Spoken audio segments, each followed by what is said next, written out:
آئین کا ٹوٹنا، پھر ملک ٹوٹ گیا، سیچن گلیشر چلا گیا، اور ہم آج جس حالت میں ہیں I want to bear with you for 1 minute, but ہم ذرا تھوڑا ڈیٹریکٹ ہو رہے ہیں because we are not talking about Musharraf right now. Musharraf کا ہم کے آرٹیکل 6 کے حوالے سے آپ جو بھی کرنا چاہتے ہیں اسمبلی میں جو ایک جملہ اس سے جڑا ہوا ہے یاسمین، اس سے جڑا ہوا ہے.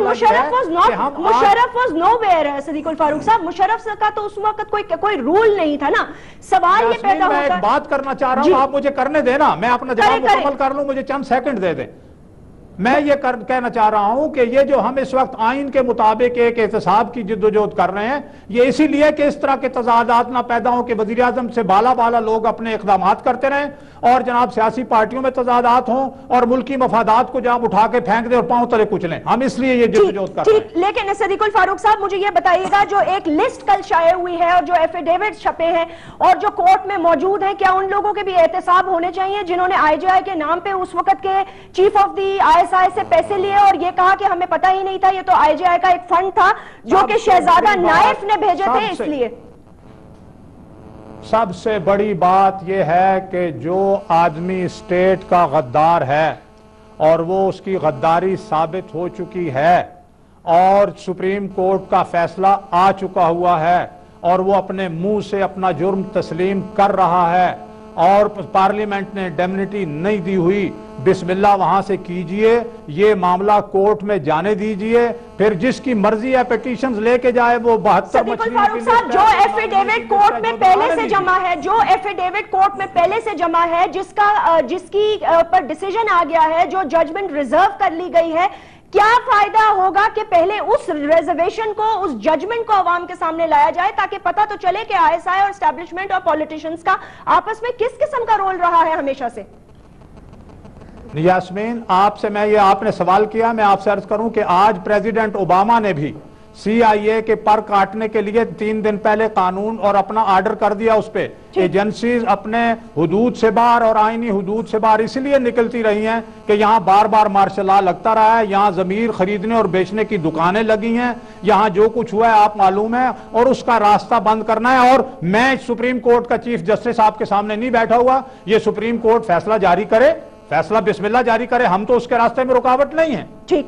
وسیم اختر صاحب، آپ نے صدیق الفاروق صاحب کی گفتگو سنی. اب یہ بتائیے گا کہ وہ یہ کہہ رہے ہیں کہ آپ نے ان کے ساتھ نو کانفیڈنس میں بھی شامل رہے، سب کچھ کیا، حکومت بھی بنائی، اس کے بعد محترمہ بینظیر بھٹو کی حکومت آ گئی. انہوں نے کہا پہلے ان کو پتہ نہیں تھا، لیکن پھر ظاہر ہے جب سارے پاکستان کو پتہ چلا تو پرائم منسٹر صاحب کو بھی پتہ چل گیا.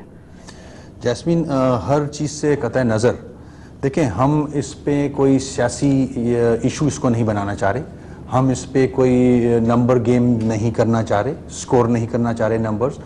یہ ایک ایسی چیز پوری قوم کے سامنے آئی ہے جو کہ بڑی شاکنگ ہے.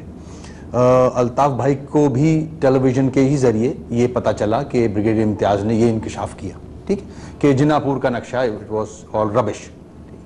اب اگر ہم اس کو، آپ نے دیکھا ہوگا الطاف بھائی نے بھی سننے کے بعد ان کو رونا آیا، انہوں نے اپنے بھتیجے بھائی کا خون معاف کیا. ظاہر ہے جو لڑکے ساتھی ان کے شہید ہوئے ہیں ان کے تو وہ معافی نہیں دے سکتے، مگر رونے کے بعد انہوں نے چیف جسٹس کے اوپر چھوڑ دیا یہ کہ آپ جانیں اور آپ کا کام جانیں، ساری حقیقت آپ کے سامنے ہے.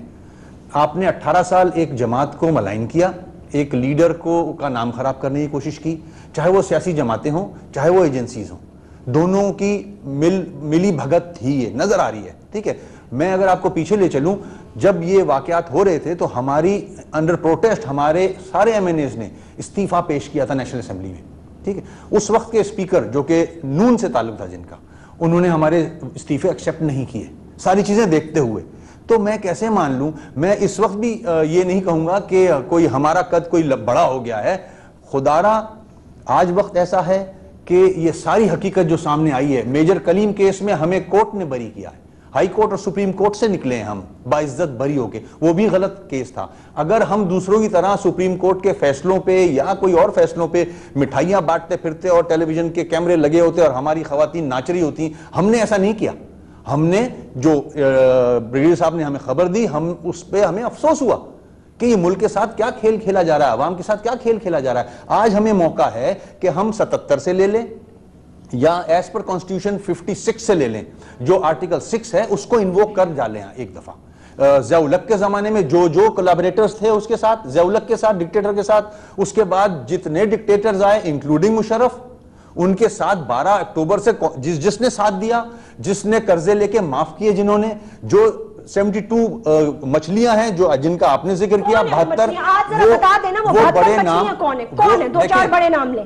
جتنے بڑے نام ہیں اس ملک میں وہ سارے اس 72 کے اندر کون وسیم اختر جتنے بڑے فیوڈلز، میرے پاس لسٹ نہیں ہے اس وقت، ورنہ میں آپ کو لسٹ بتاتا ہوں۔ چلے 2 نام بتا دیں۔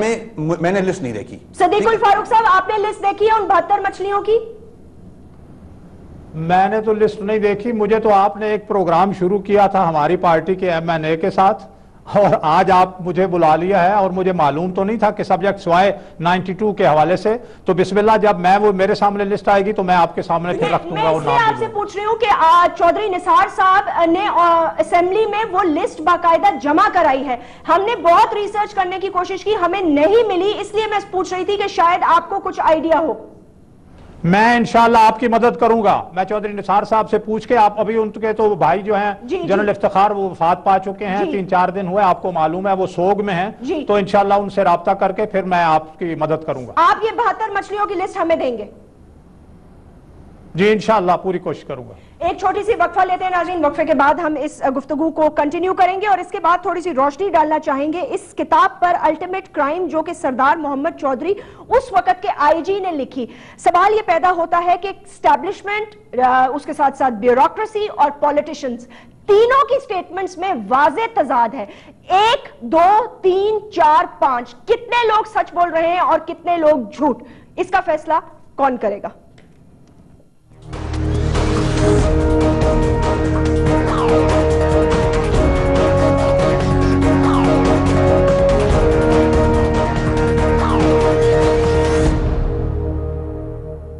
جی ہاں، اب یو فون کی نئی سم خریدنے یا یو فون کے نیٹ ورک پر منتقل ہونے پر آپ کو ملے گا 1000 منٹ تک کا ٹاک ٹائم اور 10,000 SMS بالکل مفت۔ تو اب کہا کیسے بھی جائے، بات تو دل کو لگے گی نا۔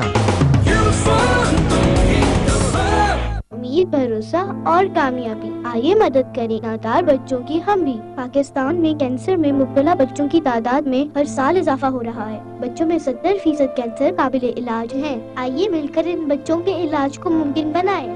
چائلڈ ایڈ ایسوسی ایشن کے طبی ماہرین بے شمار بچوں کا کامیابی سے مفت علاج کرتے ہیں۔ آپ کی زکوٰۃ سے یہ پھول کھلتے ہیں۔ آپ اپنی زکوٰۃ اور عطیات براہ راست چائلڈ ایڈ ایسوسی ایشن یا ان اکاؤنٹس میں بھیج سکتے ہیں۔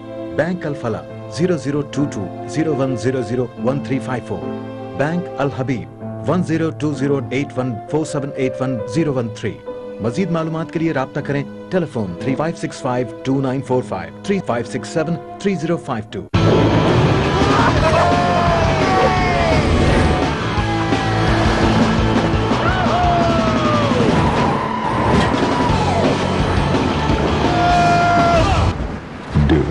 تو پھر کیا جیا؟ جب خواب کھلتے ہیں تو امید جاگتی ہے۔ تعلیم ہی ایک ایسی نعمت ہے جو ہمیں تاریکیوں سے دور لے جا سکتی ہے۔ آپ کے تھوڑے سے پیسوں سے آپ پاکستان کی تقدیر بدل سکتے ہیں۔